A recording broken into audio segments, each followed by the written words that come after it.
When it napolkom from La Union apo akit imay kinyak nga nagala ti video recordings together with testimonial evidence kadijay napasamak ijay peryahan. And of course there were discussions made about the procedure made by the police officers apo at very alarming. Even them themselves apo maalarmada iso imayda adagos nag-privilege speech tayo ti Tuesday, adada adagos and ti Wednesday yan apo. At nakita damit DJ nag-viral nga video nga there is really something very very wrong, very alarming, and very unprocedural apo. Okay, sir. Sir, ano kinapagpaiswanan nga dapat ito nagbalin nga statement ti PNP Lawag nga dagito nga naidatag nga video itinapulkom ket edited Apo Pereira. That is one of the reason no apo nagsawak apo. I need to call the attention of the leadership of the PNP to be careful in uttering public statements. When they say it is edited, apo, sigurado wendang at the supporting evidence to prove that it was really edited, not the all sweeping statement nga edited for their own convenience. It is not. Karkaro nga hanga mamatit tao ti kapulisan tayo if they are very reckless in making a statement nga kasla ko madiji edited kalala in 24 hours na kahit mo sabihin na edit DJ nga video in 24 hours when we were able to let it be watched by the public. Kit no ko ma-edited DJ kit they are from the PNP, they are professionals supposed to be. Hanggang dingat ipakita da kumakit dito ti ebidensya ming edited. No? Kita mo dito timestamp hanggang peso data AI. Hamit nga kasi awan met eh. There is no such thing as edited ka DJ video nga inted apo lakay tinag video ka DJ. And it is very appalling DJ nga kasi nga statement. It's high time for our PNP force to be professional and at the same time to regain the trust of the public. At rumrumartat na nakitan tayo DJ viral nga video apo where I was interviewed. More than 2.5 million ti ng buya, more than 7,000 ti nag-comment. Imagine DJ comment ijay man that kapulisan. They do not trust the police force. They would even attack the allegation nga edited. So, masaktanak met I belong to the government. This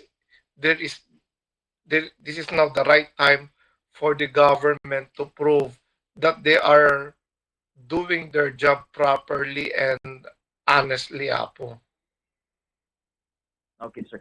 Sir, itibiyang di Philippine National Police Lawag ada iti unan nga nagbalin nga statement da nga dati viral video nga nagwara ti publiko ket kunada lalo iti biyang ni Police Lieutenant Colonel Retutar nga talagang dakkel a posibilidad nga ma-misinterpret dagiti makabuya ta sangsang kabasit laeng DJ clip kunana Apo Pereira nga makunana nga adamet ti igem iti Philippine National Police iti syudad ti Lawag nga si Bukel nga video footage manipod iti pannakayrugi aging nga nalpas iti datoy pannakaarestar iti maysa nga lalaki nga arig kabaliktaran iti dati mon onametan nga nagbalin nga statement mo nga apaman nga dinawat mo dati dagiti video nga na-record ti kapulisan babaan iti body worn camera ket isungbat iti biyang di PNP nga may pagarop nga ada iti technical problem kada gitoy nga banag nga nausar. Any reaction Apo Pereira?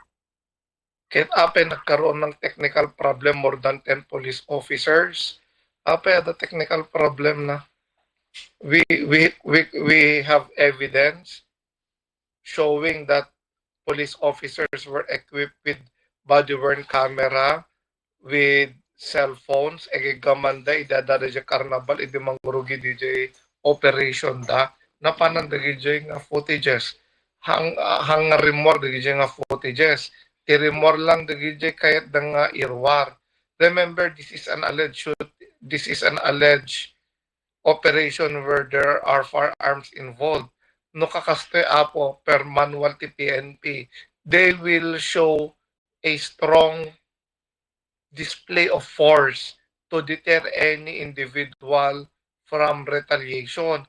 So that would justify the ginasuro nga sa pulo nga uniform police officer. Meron ra nalata nga nagmadi amin nga cellphone da kada body worn camera. Remember EJ video apo nga nag-viral. Apay ada bag DJ police. Apay ada bitbit na nga bag. Apay ada bitbit na nga bag. Will that not again arise the suspicion nga apay ada bag nga bitbit? And this afternoon, ada viewing nga napasamak. Binuhian mi DJ body worn camera through my representative apo at a madamat session mi tay alas 2. Akit it was described to me what was shown ka DJ body worn camera apo akit DJ met ipakpakita da apo akit DJ iyaw awat damit la DJ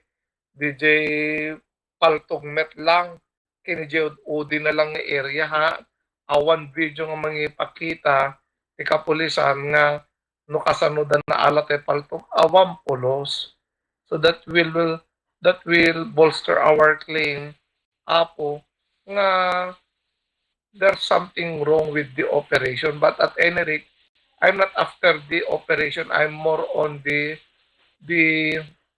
procedure that happened after dang allegedly na alat paltog api yung awat dat paltog. That is my greater concern apo. Yes. Sir, malaksid ka neto, panaka-arrestar, iti nga ro, di may isa nga lalaki, gapo iti may pagarok nga panagikot na iti paltog, kabayatan nga da iti karnival. May sapay ka na iti nagbalin nga dakkel nga issue, pakasiknan ka neto, ket dati panagala iti video, kabayatan ka neto, panakaisayang sa operasyon, po Pereira, ket apaman nga sinaludsod, dagiti kaming ti media, iti Ilocos Norte Police Provincial Office, no maipalubos ka di, legal ka di, bueno illegal iti panagala iti maisang individual kadagiti nga operasyon saan da nga direkta nga masungbatan daytoy nga siladsod handa may baga no legal wenno illegal anat reaction tayo kadaytoy nga inda panang sungbat Apo Pereira. Yeah, that was the content already of my privileged speech today, because it is apparently that the PNP would not want to answer with honesty and based on law what is the right of a person involving the recording of any police operation. Under the law apo, okay lang. Awan linting nga mangibaga nga maiparit. As a matter of fact, I even brought that out with the NAPOLCOM officials who visited me. Akit they themselves, they also agreed that is the right of every person. Masiknan ka man o saan, kahit mag-video, that is your right. Makita yung met dito yung nag-viral. Kitnuhang nga nag-video dito may isa nga concerned citizen app. Akit, amote ko mo na tagpe-patio na pasamak. Remember, dito yung video recording, it could be used by the PNP or it could be used by any concerned individual. It is not illegal. As a matter of fact, you can even be sued administratively if ever you are going to prohibit a person from doing a lawful activity. Second, you can also be sued criminally as a police officer. That is what we call grave coercion or unjust vexation, as the case may be. Because the moment you are recording, that is your right. If they prohibited you from doing a lawful activity, that is a crime to be committed by person suppressing such right apo. And that is one thing that I would like to inculcate into the minds of the public, that it is not wrong, it is not illegal, it is a matter of fact, appropriate, and even it should be encouraged. Tap na mo tayo na tagpe-peso nga napasama, because every crime is a concern of the public. Hanlang kapulisan interested. The public wanted also to know what really happened. Akit na during the process ka dito pinangtiltiliw, ada makita tayo nga nagimula, and that is another issue that should be addressed apo. Or let us say, during the time matiltiliwen damit di mesa nga tao nagirwar talaga ti paltugan na tayo police inunaan ti police at least the police akit he will even be defended by the public because of that video footage. But in this case, it seems that the culture of our police force akit napinpintas awan ebidensya at for obvious reason apo they would like to cover up their tracks. Mm. Okay, sir. Sir, dati iwaywayat nga investigasyon ti Napolcom, madakadi ti pan nakasuspende pa laeng iti serbisyo temporarily dagitoy involved nga coming ti PNP, sir, when no agtultuloy latta iti panangipaed at serbisyo publiko, sir. I do not know with the procedure of Napolcom. They took all the video recordings and even the testimonial evidence already from our witnesses, and they have also their own process apo. Technically, that nga complaint, it was initiated by the Sangguniang Panlungsod of Lawag City. At da kami met apo nasakit met na hakim ni ano madamdamag ning ada irregularidad ng mapaspasamak within our area of responsibility regardless of whoever will be affected with the investigation apo. Okay, sir. Sir, no in kaso man nga rumuar iti resulta nga guilty dagito nga kaming iti PNP Lawag iti naramid da based iti that investigation ti Napolcom. Isuda ka din kwan iti automatiko nga mangitilan ti kaso administratibo kada ito nga PNP personnel, sir.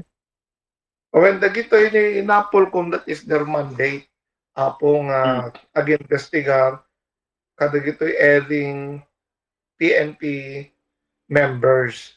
So let us see no anamet ti papanan na that investigation ti Napolcom, and let us see also what will happen to the case of Mr. Saturnino, who was the person who was apprehended by the police during that night apoy Jeperyahan.